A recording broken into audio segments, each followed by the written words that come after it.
6. El Real de Mendoza, Ayolas. Expediciones tierra adentro. Irala. Corre la primavera de 1534. Estamos en el Alcázar de Toledo, palacio del emperador Carlos V que, muchísimos años después, sería defendido heroicamente por el coronel Moscardó, durante la guerra civil librada en España entre 1936 y 1939. Aquel lejano día del siglo XVI, un 21 de mayo, para ser preciso, el emperador firma un contrato, capitulación, con don Pedro de Mendoza, un noble andaluz, muy rico, que se ha distinguido al servicio de su majestad en el asalto a la ciudad de Roma y en cuyo escudo luce un lema piadoso, Ave María, gratia plena. Mediante esa capitulación, se otorga a Mendoza el título de adelantado del Río de la Plata y se convienen las condiciones de la empresa que acometerá en Indias. En virtud de lo acordado, algo más de un año después, el 24 de agosto de 1535, zarpa de Sanlúcar de Barrameda una flota, imponente para la época. La componen 11 navíos, que llevan a bordo unos 1.200 tripulantes. La nave capitana se llama Magdalena y desplaza 200 toneladas. En ella viaja el adelantado, enfermo y tendido en cama.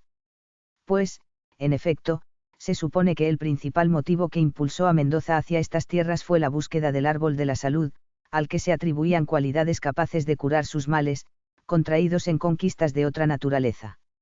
Lo acompañan un hermano suyo, Diego, y 3 sobrinos, Gonzalo de Mendoza, Pedro y Luis Benavídez, su médico Hernando de Zamora, Rodrigo de Cepeda, que es hermano de Santa Teresa de Jesús, y varios frailes mercedarios. Llevan con ellos caballos y yeguas. La mala fortuna acompañó el emprendimiento de don Pedro. Mala fortuna que se consideró el castigo de una injusticia, cometida por el adelantado cuando ordenó apuñalar al maestre de campo Juan de Osorrío, acusado de intentar amotinar a los soldados, sin que ese cargo fuera jamás probado. Luego de recalar en Río de Janeiro, los buques alcanzan el Plata a principios de 1536. Y, hacia comienzos de febrero, entran al riachuelo de los Navíos, un curso de agua limpia por entonces que desemboca en aquel entre pajonales, ceibos, coronillos y montes de talas. La intención es reparar los barcos, afectados sus cascos por la carcoma, y construir algún bergantín para remontar el río. Mendoza dispone erigir allí un real, o sea apenas algo más que un campamento, ignorándose el día preciso en que él mismo empezó a alzarse, si bien cabe establecerlo entre el 2 y el 5 de febrero de 1536. Tampoco se sabe el sitio preciso de su emplazamiento, suponiéndose que estaba en lo alto de la barranca del actual Parque Lezama. De modo que, aunque don Pedro de Mendoza no se hubiera propuesto fundar realmente una ciudad, en ese real precario, levantado cerca del riachuelo, tuvo su origen Buenos Aires. El caserío fue llamado Santa María del Buener, en homenaje a una advocación de María Santísima la Madonna di Bonaria, cuya imagen era venerada en Cerdeña, hallándose su devoción extendida entre los marineros del Mediterráneo, que acostumbraban pedirle vientos favorables para sus navegaciones. Formaba el asentamiento un conjunto de ranchos, con techos de totora y paredes de barro, defendido por una empalizada en la cual se emplazaron varios cañoncitos. Dentro del perímetro había una plaza de armas, depósitos, talleres y alguna casa donde se erigiera un altar, oficiando así de iglesia. La planta del poblado medía 1 cuadra por lado. Pronto la vida se volvió difícil en el real erigido por Mendoza. Abundaban en la zona los jaguares y los indios mostrábanse cada vez más hostiles.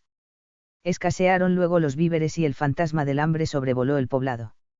Concluida la construcción de aquellos bergantines, destinados a bogar aguas arriba, zarparon 3 de ellos al mando de Juan de Ayolas, alguacil mayor de la expedición. Algunas partidas se internaron en busca de alimentos, regresando sin haberlos obtenido y diezmadas por los salvajes.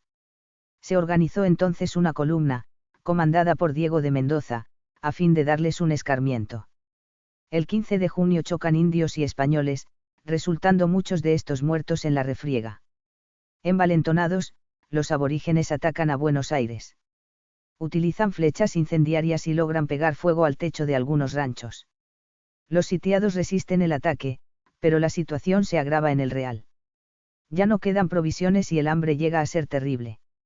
Ayolas, mientras tanto, ha remontado la corriente y, superado el lugar en que estaban las ruinas del fuerte de Sancti Spiritas, funda otro al que bautiza Corpus Christi, más o menos donde hoy se encuentra la ciudad de Coronda.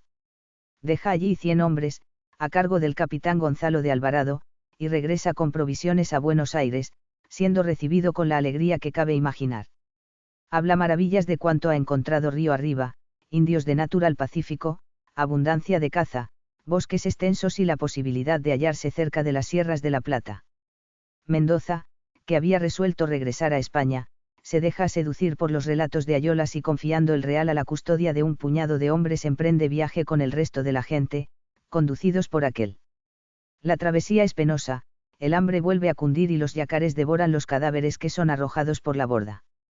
Llegados a Corpus Christi, encuentran a la guarnición alborotada por los relatos fabulosos que ha traído Jerónimo Romero, un sobreviviente de la incursión de César.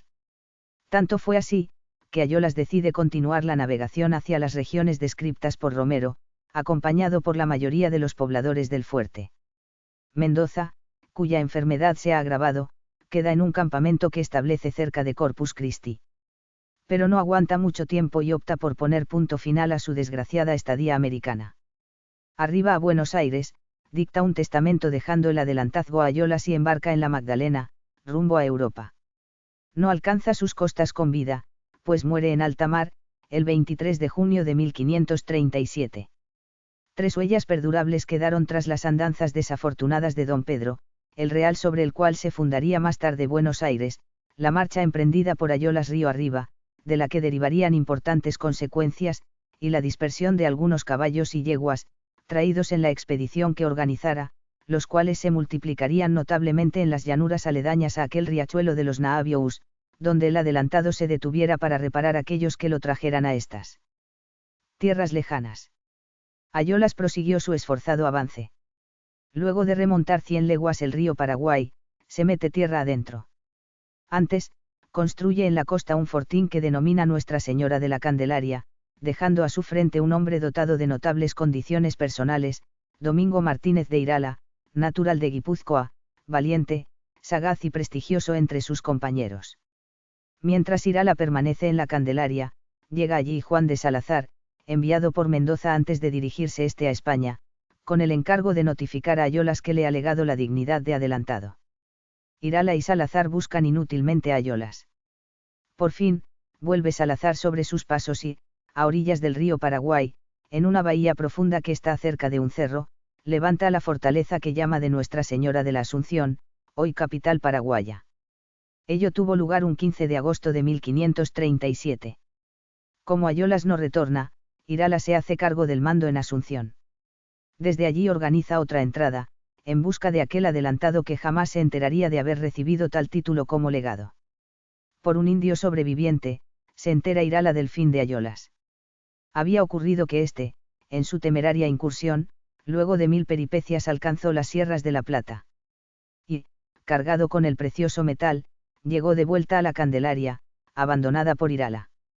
Buscó y halló una calabaza enterrada en un sitio convenido de antemano y, dentro, un papel en que obraban las instrucciones dejadas por Irala para permitirle llegar a Asunción. Puestos en camino, Ayolas y los suyos fueron muertos por los payaguás, salvándose de la matanza tan solo el indio que informó sobre los tristes sucesos que pusieron fin a la vida aventurera de Ayolas. Ulrico Smidel era un soldado alemán, que formó parte de la expedición comandada por don Pedro de Mendoza, participando en varias andanzas conquistadoras. Vuelto a Europa, escribió una crónica de sus 20 años de correrías, publicada con el título de Viaje al Río de la Plata. El otro historiador de aquellas épocas heroicas en nuestra tierra fue Ruy Díaz de Guzmán, nieto de Irala y nacido en Asunción.